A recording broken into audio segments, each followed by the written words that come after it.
Malan. Ladakh दौरे पर पहुंचे राहुल गांधी ने एक बार फिर चीन की भाषा बोलते हुए मोदी सरकार पर गंभीर आरोप लगाए हैं। उन्होंने कहा है कि चीन ने जो जमीन कब्जाई है उस पर प्रधानमंत्री झूठ बोल रहे हैं।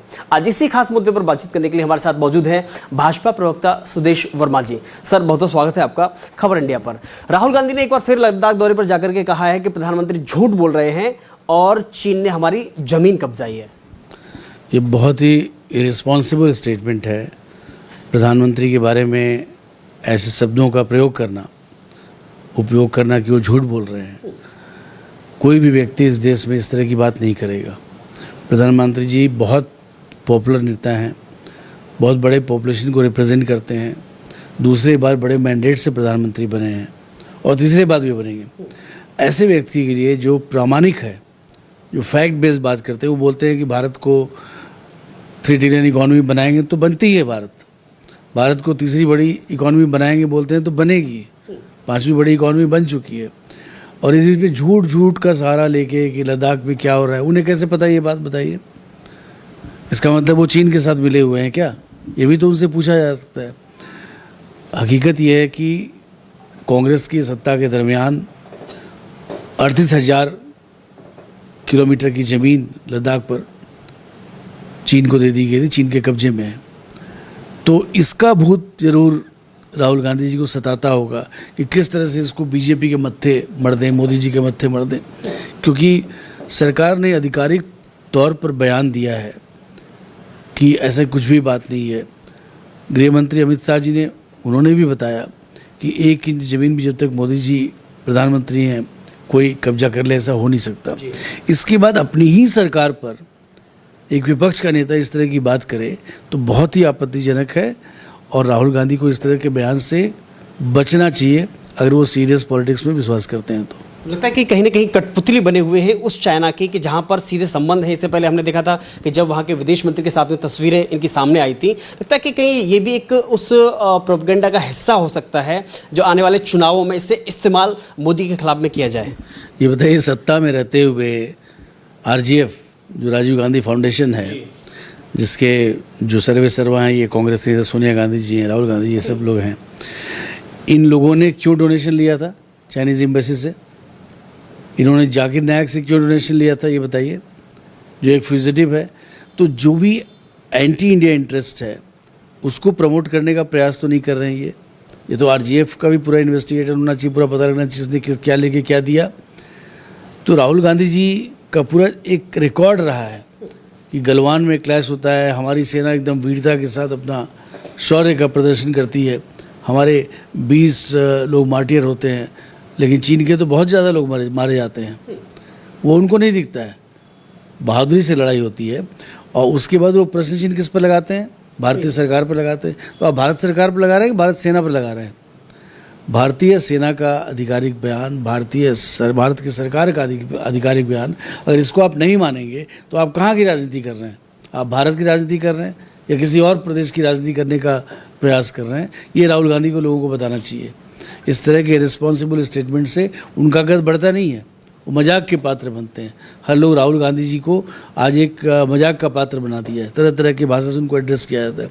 और यही कारण है, हम चाहते हैं कि विपक्ष का जो नेता हो थोड़ा सीरियस हो, देश के चीज़ों को समझे, कैसे विकास करना है इस पर बात करें। अरे हमारे खिलाफ आपको बात करना है तो विकास पर आइए ना, चर्चा करिए अगर आपके पास कुछ है तो। लेकिन आप उस पर चर्चा करेंगे नहीं क्योंकि आपके पास कुछ है नहीं, तो आप उस तरह की बात करेंगे, मोदी जी को गाली देंगे। अरे इससे क्या होना है? कुछ होना है क्या? आप मोदी जी को गाली देंगे, क्या मोदी जी को हरा सकते हैं? यही आप करते हैं। गुजरात में भी नहीं हरा पाए और यहाँ भी नहीं हरा पाए 2019 में, 2024 में भी नहीं हरा पाएंगे और 2029 भी चला जाएगा इस तरह की राजनीति करेंगे तो। हमने देखा ये पहली बार नहीं है कि जब राहुल गांधी ने मोदी सरकार के खिलाफ में कुछ ऐसा बयान दिया कि जिसका ज़मीनी हकीकत से कोई ताल्लुकात नहीं है। उससे पहले राफेल डील को लेकर के जो मोदी सरकार पर आरोप लगाए गए, गंभीर आरोप लगाए गए, चाहे फिर अडानी मुद्दे को लेकर के संसद को ठप किया गया, लगातार प्रदर्शन किया गया, हंगामा किया गया, या फिर बात करें मोदी सरनेम को लेकर के जो चोर बताया गया, कि बार बार मोदी सरकार पर इस तरह के आरोप लगाना, यह किस रणनीति का हिस्सा आप मानते हैं? देखिए, आरोप में अगर कुछ दम हो, आप आरोप लगाएं तो समझ में आता है कि आप सीरियस हैं।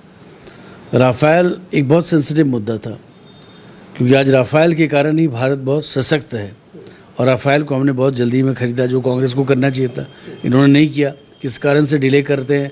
आपको पता है सरकार डिले क्यों करती है, आपको पता है उस समय क्या क्या होता था।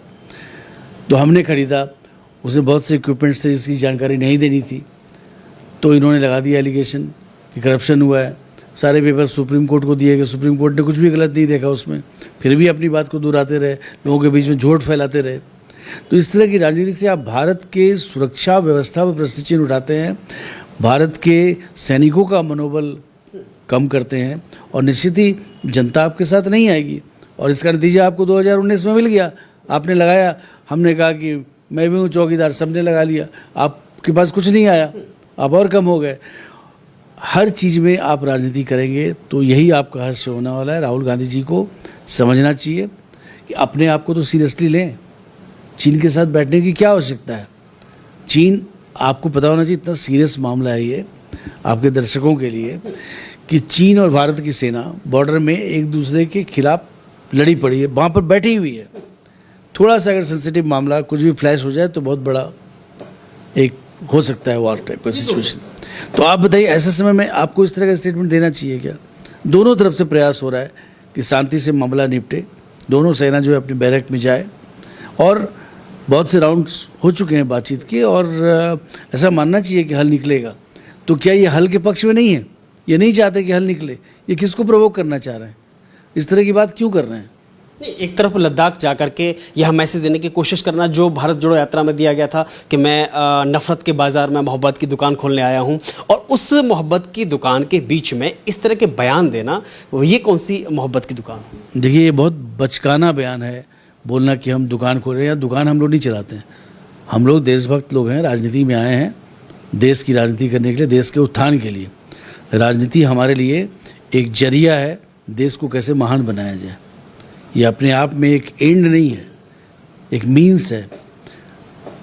कांग्रेस के लिए और जो नेता लोग जो करप्शन में इंडल्ज होते हैं, अपने परिवार को बढ़ाते हैं, उनके लिए दुकान होगा कि दुकान आपका सज गया तो आप पैसा बना लो, ये कर लो। ये दुकान का कॉन्सेप्ट हम लोग नहीं मानते। राहुल गांधी को मुबारक हो अगर वो सोचते हैं कि राजनीति एक दुकान है, और देश संविधान से चलेगा। संविधान के तहत लोग वोट देते हैं और मोदी जी जीते हैं, उनका सम्मान करिए। इस तरह से आप अंडरमाइन करने का प्रयास करेंगे तो आपको कुछ नहीं हासिल होना हुआ। अगले बार कांग्रेस को और भी मुँह खानी पड़ेगी। आप लिख के ले लीजिए, हम लोग फिर मिलेंगे, और राजनीति को सीरियसली लेंगे तो लोगों के बीच में थोड़ा आपके प्रति शायद सम्मान बढ़े कि हाँ आप सीरियस है। बिल्कुल नॉन सीरियस पॉलिटिशियन हैं आप, और पता नहीं आप क्या करना चाहते हैं देश के लिए। एक तरफ तो आप मोदी को घेरना चाहते हैं, 2024 में मजबूती के साथ में आप खुद को लाना चाहते हैं, और वहीं मोदी को घेरने के लिए 26 दलों का एक गठबंधन बनाया जाता है, महागठबंधन बनाया जाता है, नाम दिया जाता है उसको इंडिया। लगता है कि अब ये कोशिश कहीं ना कहीं उनको लगता है कि ये भी नाकाम हो रही है, इसलिए आप विदेशी साजिशों का आप हिस्सा बनना चाहते हैं, या फिर उनको इस्तेमाल करना चाहते हैं? देखिए, मोदी जी की अगर आप खिलाफत करना चाहते हैं तो क्या आप पागल हो जाएंगे? आपको पता है मोदी जी को आप नहीं हटा पाएंगे, आपके पास कोई मैकेनिज्म नहीं है। कोई जनता मोदी जी के साथ है तो आप कर क्या सकते हैं? कोई डिक्टेटरशिप तो है नहीं कि आप जो चाहे हटा देंगे। ये दूसरे देश में होता था। जनता जब तक मोदी जी के साथ है उनको नहीं हटाया जा सकता, और इस कारण से हमें दिखता है कि कभी कभी ऐसा बयान देते हैं जो एक आम व्यक्ति, जो एक रैशनल व्यक्ति है, जो मेंटली स्टेबल है, वो इस तरह का बयान नहीं देगा। और अलायंस की भी आप बात करें, यूपी अलायंस किसका था? ये तो इन्हीं का था ना, कोई नए पार्टनर तो है नहीं। यूपीए अलायंस के सारे पार्टनर हैं। तो यूपीए अलायंस को आप दूसरे नाम दे के, दूसरा जामा पहना के, old wine and new bottle करना चाहिए, लोगों को बेवकूफ़ बनाने का प्रयास है। और आप कर क्या रहे हैं? आपकी हिम्मत थी तो यूपीए अलायंस से आप लड़ते, लेकिन आपको पता है यूपीए अलायंस जो है करप्शन के नाम से विख्यात हो चुका है। लोग जानते हैं करप्ट है लोग इसके, तो आप थोड़ा बहुत फ़ायदा उठाना चाहते हैं। ये नाम जो बहुत पवित्र नाम है, इसको यूज़ करके। और दुख की बात है कि इस नाम का जो अलायंस रखे हैं, ये नाम हारेगा।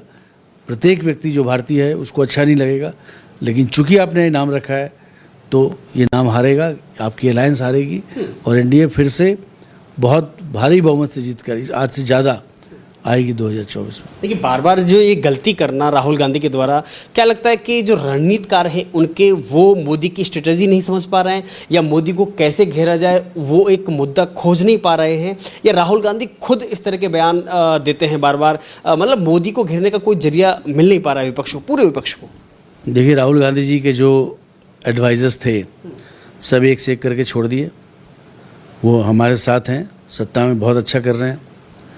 आपको पता है हम किसके बारे में बात कर रहे हैं। ये बोलते हैं निंदक नियरे राखिए। जो निंदक हैं आपके, उसको आप नज़दीक रखेंगे तो आपको पता लगेगा आपकी गलती कहाँ है। राहुल गांधी कोई बताता नहीं, सब बोलता है अरे भैया आप तो महान हो, आप तो मोदी जी को हरा दोगे। ये नहीं बताता कैसे हराओगे। आप तो राजकुमार हैं। हवाबाजी से थोड़ी ना होता है। राजनीति में अगर हवाबाजी होती, आपका धरती पर है ही नहीं पकड़, तो आप क्या कर सकते हैं। आप सिर्फ स्टेटमेंट देते रहिए, हम भी मजा लेंगे, आप भी मजा लेंगे, पूरा देश मजा लेगा। वोट तो मोदी जी को ही देगा, क्योंकि वही एक सीरियस पॉलिटिशियन है जो देश के लिए कर रहे हैं दिन रात। जो व्यक्ति किसके लिए करेगा, अपने किसी परिवार के लिए तो कर नहीं रहा वो व्यक्ति सिर्फ देश के लिए कर रहा है, लोगों को दिख रहा है। और जो भी भारत की राजनीति कर रहे हैं, एक एडवाइस मैं ज़रूर दे सकता हूँ कि आप जनता को बेवकूफ़ समझना बंद कर दें। जनता हो सकता है पढ़ी लिखी कम हो सकता है गरीब हो, लेकिन उसको उतनी राजनीतिक समझ है कि भारत के लिए कौन सा व्यक्ति, कौन सा दल सही है। आप कितना भी कोशिश करिए, वो बरगलाने वाली नहीं है। लेकिन इसके बावजूद संसद के अंदर अविश्वास प्रस्ताव लाया जाता है, यह जानते हुए कि हमारे पास बहुमत नहीं है, हम उनको गिरा नहीं सकते, हटा नहीं सकते, अविश्वास प्रस्ताव पास नहीं करा सकते, लेकिन जनता को मूर्ख बनाने की कोशिश तो की जाती है ना। देखिए, अविश्वास प्रस्ताव तो एक क्या बोला जाए, एक मजाक सा बन गया, क्योंकि सबको पता था कि अविश्वास प्रस्ताव गिरेगा, क्योंकि आपके पास बहुमत थी नहीं। आप चाहते थे प्रधानमंत्री बोले, आपका इतना ही मानना था प्रधानमंत्री बोले। प्रधानमंत्री जब बोलना शुरू किए तो आप बीच में उठ के चल दिए। इतना नॉन सीरियस पॉलिटिक्स। अरे उत्तर देख तो लेते, सुन तो लेते एक बार, कम से कम पार्लियामेंट की मर्यादा का ख्याल तो रखते। प्रधानमंत्री जी बोल रहे हैं, आपने ही बोला कि आप बोलिए, जब वो बोलना शुरू किए तो आप भाग लिए। तो इतना नॉन सीरियस लोगों को दिख नहीं रहा है क्या? लोग मजाक बना रहे हैं इस चीज़ का। आप मणिपुर के बारे में जानना चाहते थे, अमित शाह जी ने, देश के गृह मंत्री, वो रिस्पॉन्सिबल हैं, उन्होंने पूरा बयान दिया, एक्सटेंडेड बयान, बहुत इलेबोरेट तरीके से हर चीज़ बताया। आप समझना चाहते ही नहीं है। प्रधानमंत्री जी ने भी बोला, आप नहीं समझना चाहते हैं, तो जो नहीं समझना चाहते उसको कैसे समझाया जाएगा। लेकिन लोगों को समझ में आ गया कि ये लोग जो है सिर्फ मजाक कर रहे हैं, मस्ती वाले लोग हैं, सीरियस नहीं है ना मणिपुर के बारे में, ना अपने फ्यूचर के बारे में। इसलिए मोदी जी पर उन्हें पूरा भरोसा है। मोदी जी ने तो कहा भी था, टिप्पणी भी की थी कि भले ही फील्डिंग आपने बिछाई हो, लेकिन चौके छक्के तो हम नहीं मारे।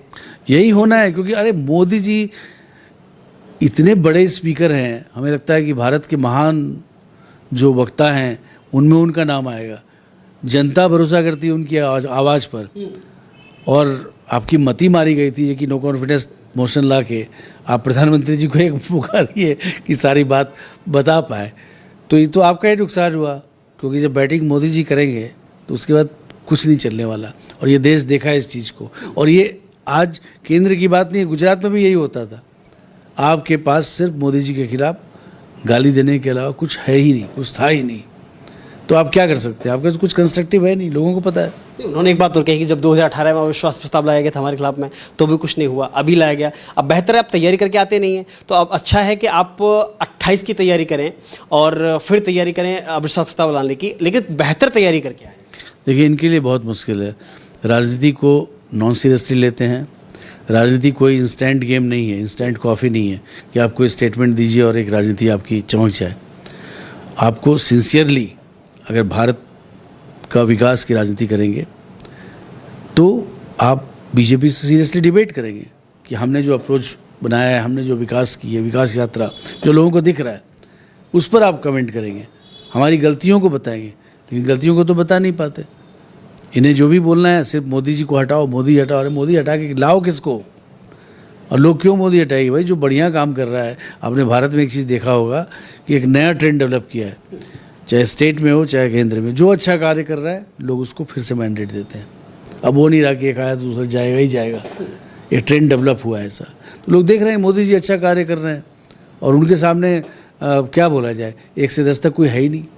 यही वजह थी कि जब लाल किले की प्राचीर से मोदी जी कहते हैं कि मैं अगली बार भी आऊँगा और तिरंगा फहराऊँगा। बिल्कुल आएंगे। देखिए, वो तो कॉन्फिडेंस दिख ही रहा था आपको। भारत को तीसरी बड़ी इकॉनमी बनाना है, जिस तरह का एम्पावरमेंट भारत में हो रहा है ऐसा पहले कभी नहीं दिखा इस पूरे दशक में, जो पिछले दशक बीत रहा है। मतलब प्रत्येक व्यक्ति भारत का एम्पावर्ड फील कर रहा है, एनर्जेटिक फील कर रहा है कि भारत को आगे बढ़ाना है। ऐसी ऊर्जा तो हमने कभी नहीं देखी। एक आखिरी सवाल, लगता है कि राहुल गांधी के लिए आप क्या गुरु मंत्र देना चाहेंगे उनको राजनीति में सफलता के लिए, या फिर क्या एडवाइस देना चाहेंगे? राहुल गांधी किसी के एडवाइस में भरोसा नहीं रखते। क्योंकि ये लोग राज परिवार से हैं, कोई एडवाइस देगा तो इनको दुश्मन लगता है। एडवाइस तो मोदी जी ने भी दिया था कि सीरियस बनिए, हम एक रिस्पॉन्सिबल अपोजिशन चाहते हैं। अपोजिशन कौन चाहेगा कि मजबूत ना हो? मजबूत विपक्ष जो है डेमोक्रेसी का एक आधार है, लेकिन आपको मजबूत करना हमारा कार्य नहीं है, आपको बहुत मेहनत करना पड़ेगा। ये थोड़ी नहीं हुआ कहीं मोटरसाइकिल से चले गए तो आपको लगेगा कि आपको वोट आ जाएगा, कहीं यात्रा कर लीजिए तो अरे आपके अंदर कितनी सिंसियरिटी है लोगों के प्रति, लोगों के इश्यूज से आइडेंटिफाई होने की, क्या आप वो कर सकते हैं? आप मोदी जी ऐसे ही थोड़ी नहीं यहाँ तक पहुँच गए हैं, बहुत मेहनत किया इन्होंने, लोगों के धड़कन को समझते हैं, लोगों की ज़रूरत क्या है, गरीबों के बारे में जो किया है मोदी जी ने, आज तक क्यों नहीं हुआ? इन सब बातों को इंट्रोस्पेक्ट करना चाहिए और एक नया ऑनेस्ट पॉलिटिशियन इमर्ज करना चाहिए जो देश के बारे में सोचता है, तभी आपका कुछ हो सकता है, नहीं तो ऊपर वाला मालिक।